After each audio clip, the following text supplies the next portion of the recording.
Welcome to Black History Matters 2024. This is the fourth installment of an educational series produced by the National Abolition Hall of Fame and Museum. These short educational videos are meant to provide an introduction to topics important to our understanding of Black American history, but also the larger history of the African diaspora across the Americas and the world. I'm pleased to welcome you to today's episode, Hearing Africa, the Influence of African Languages on the Diaspora. Language serves as a powerful tool for connecting and preserving cultural heritage within displaced communities, such as those of the African diaspora. Despite the trauma of enslavement and forced migration, African languages have endured and evolved, leaving traces of linguistic heritage across the globe.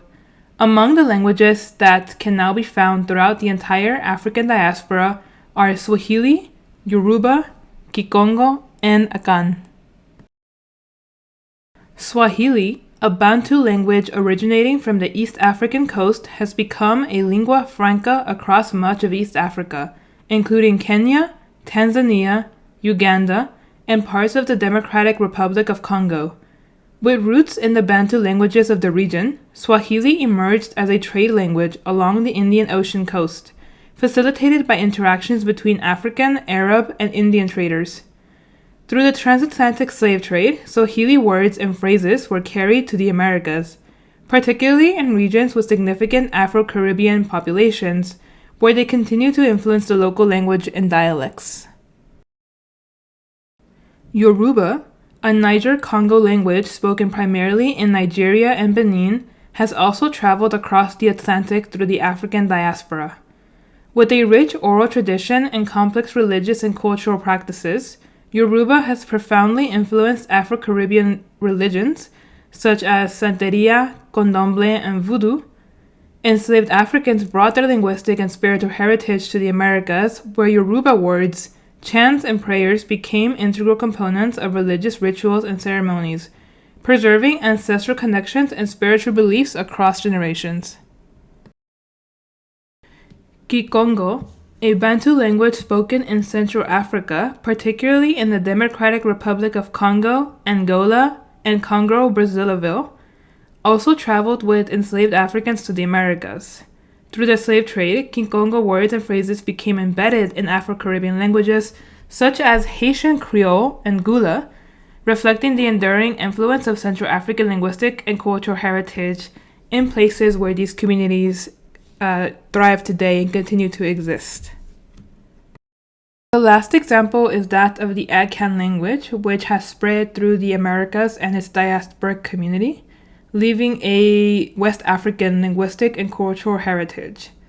It originated primarily in Ghana and the Ivory Coast, and has spread mostly through the Caribbean, where we can still find some of it in music and folklore, prominent on the region.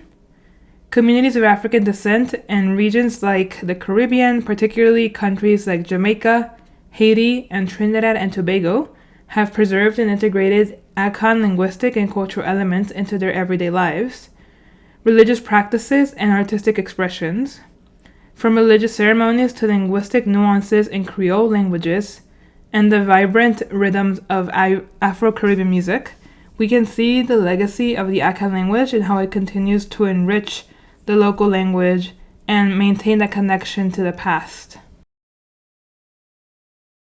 In summary, African languages such as Swahili, Yoruba, Kikongo, and Akan serve as living reminders of the cultural continuity of displaced African communities throughout the diaspora in the Americas.